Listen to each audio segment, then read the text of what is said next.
Guys,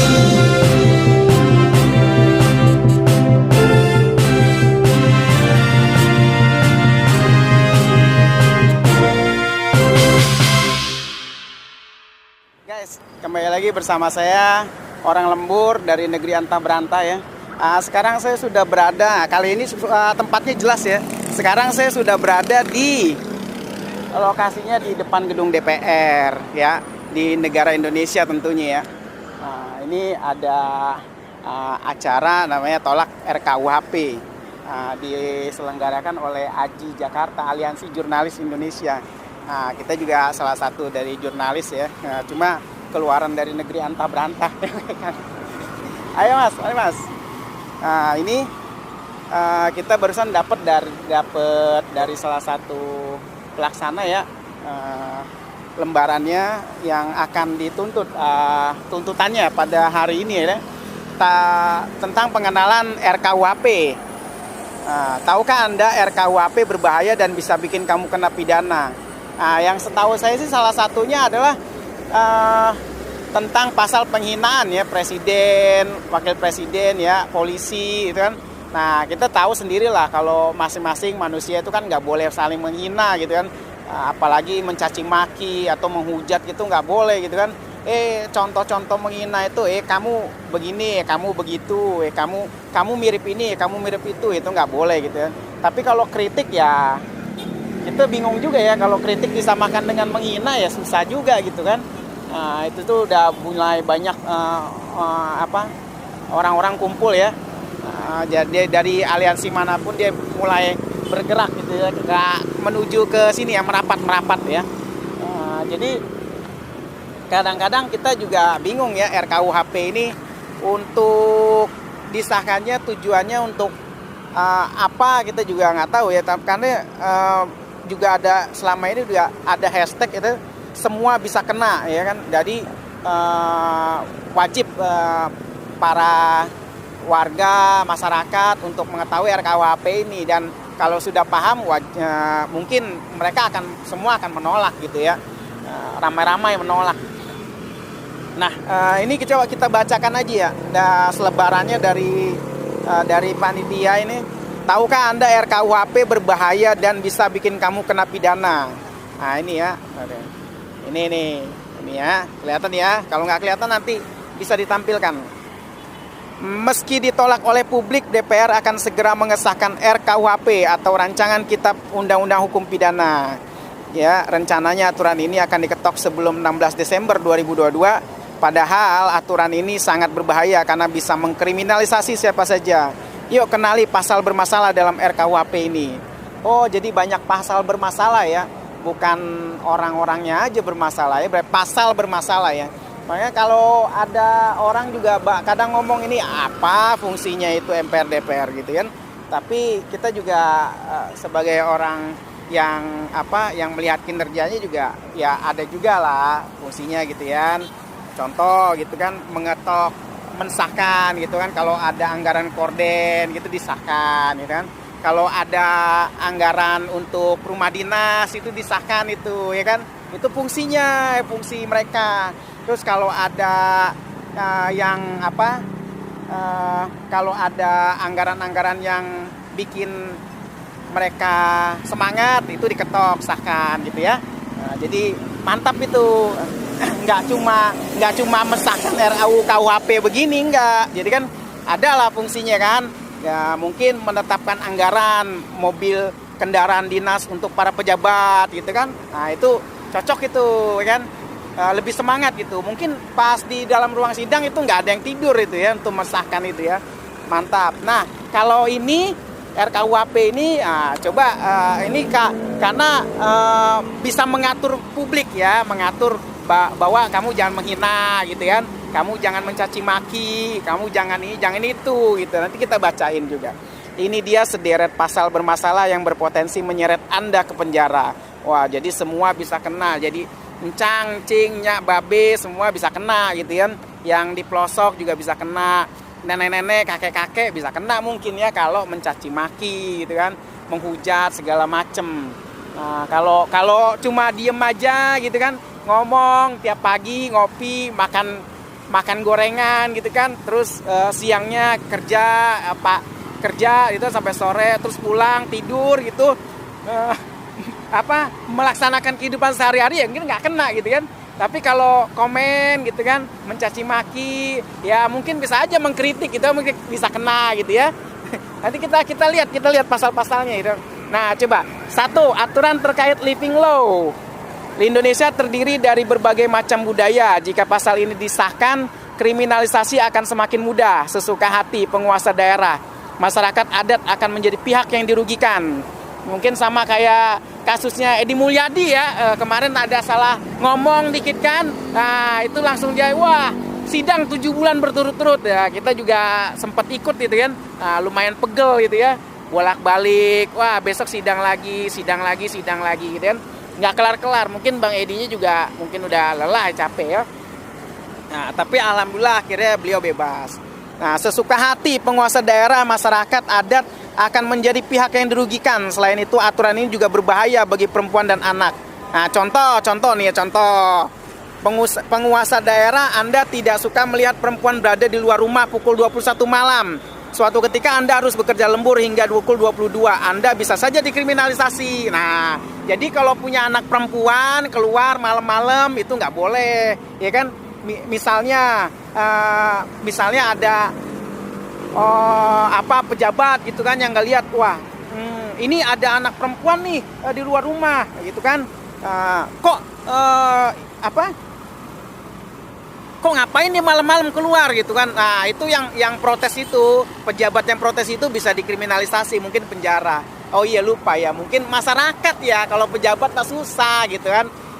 Mungkin banyak ya kasus-kasus pejabat gitu ya kita lihat lah selewat doang gitu kan. Mungkin ada kasus-kasus yang berseragam juga selewat doang gitu kan. Kalau masyarakat mah cepet diproses cepet banget. Mungkin 1 kali 60 menit ya, bukan 1 kali 24 jam mungkin diprosesnya ya. Kita lihat aja. Jadi nanti kalau anak Anda keluar malam-malam terus ada yang protes, yang protesnya itu diciduk ya.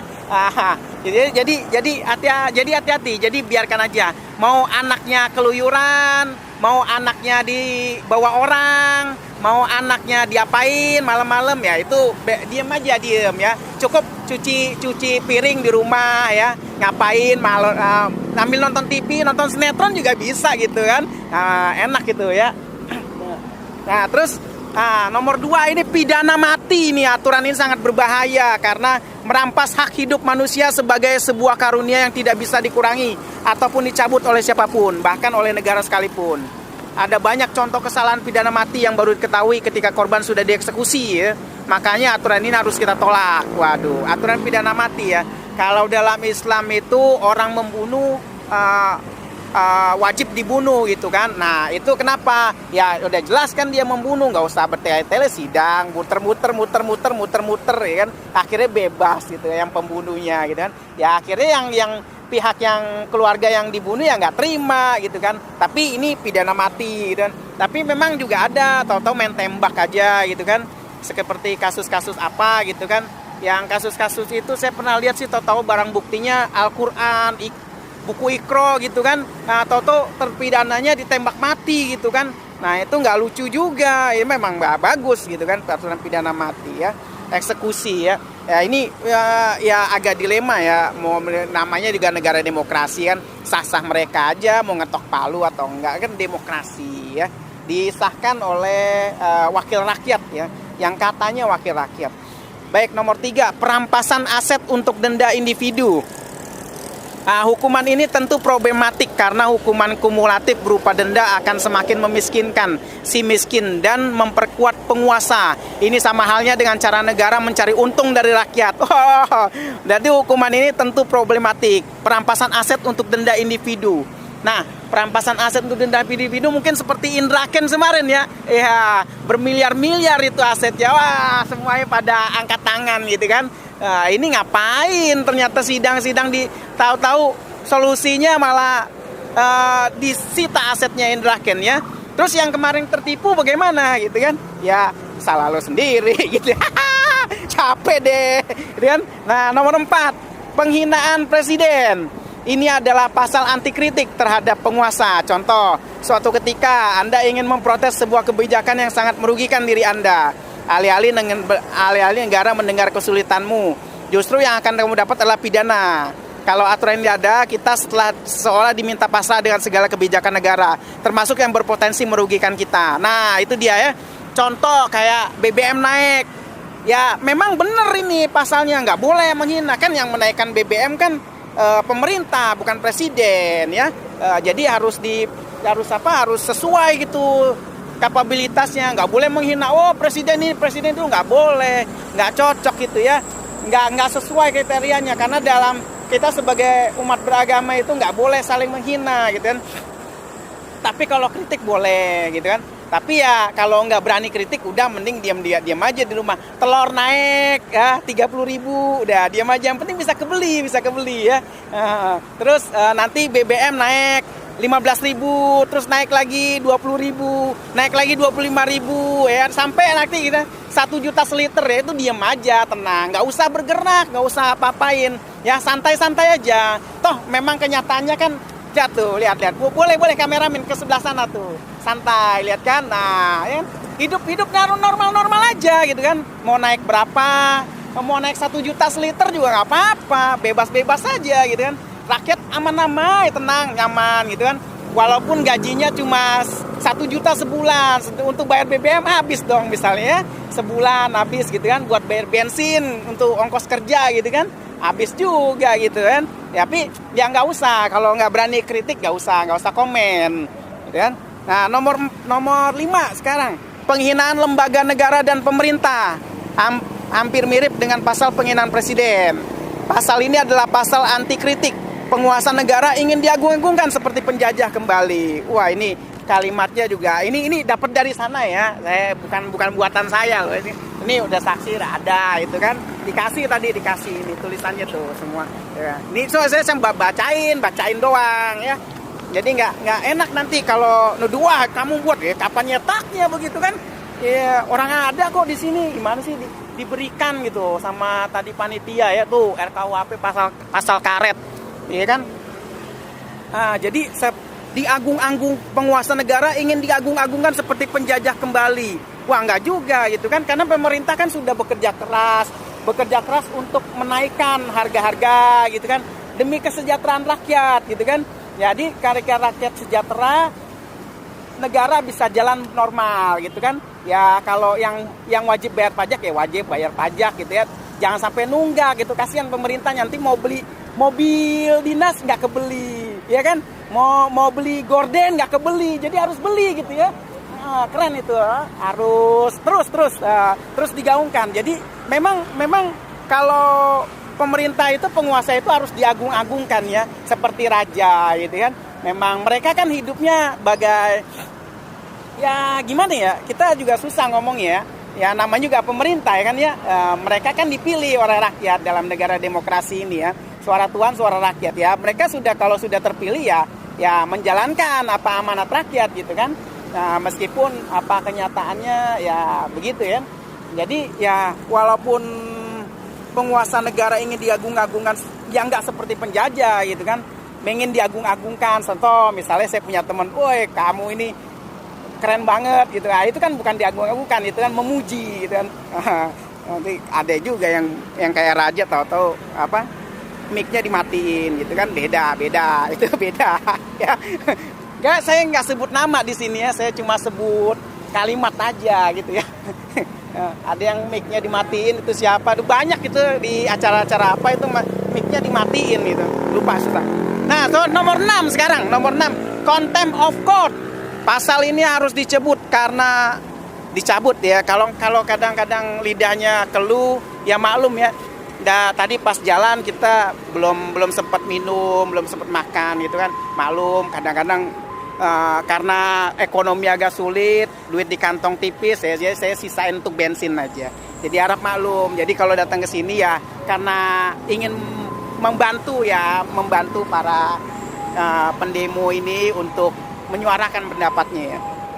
Oke, pasal ini harus dicabut karena ketika kita bersikap tidak hormat kepada hakim, bisa dianggap menyerang integritas hakim. Padahal kita sering mendengar adanya hakim yang justru berpihak pada kelompok yang berkuasa. Pasal ini berbahaya bagi para lawyer, saksi, dan korban karena hakim bisa berbuat semena-mena di persidangan. Hakim jadi rasa dewa di ruang persidangan. Ya, saya juga pernah ya masuk tahu-tahu, kamu buka topinya. Ya itu memang peraturannya persidangan ya, nggak boleh pakai topi misalnya. Terus kamu ngerekam udah izin belum? Ya saya disuruh lawyer pak. Ya, oh ya sudah sana. Ya. Nah itu peraturan hakim ya. Tapi kalau semena-mena ya saya juga belum pernah lihat bukti-buktinya gitu kan. Tapi selama kita ngerekam di persidangan itu aman-aman aja ya, luar biasa. Nah ini sudah mau dimulai, guys. Kita coba nanti lanjut lagi. Beritanya cukup sampai di sini ya. Jadi bagi penonton saya yang di Mimbartube ya, atau di channel-channel lain yang menonton saya itu nggak usah komen yang aneh-aneh ya. Jadi ini khusus saya bawain berita nggak serius-serius amat gitu. Jadi kalau mau serius-serius bisa di Babi Aldo ya, bisa di Ahmad Kozinudin, bisa di Refli Harun. Bisa kemarin bisa Bung Refli Harun mau saya wawancara gitu kan, dua perjanji. Tapi mau enggak juga ya. Nah itu kita sudah mulai. Nanti ketemu sama saya lagi bersama Orang Lembur dan Negeri Anta Beranta. Wassalamualaikum warahmatullahi wabarakatuh.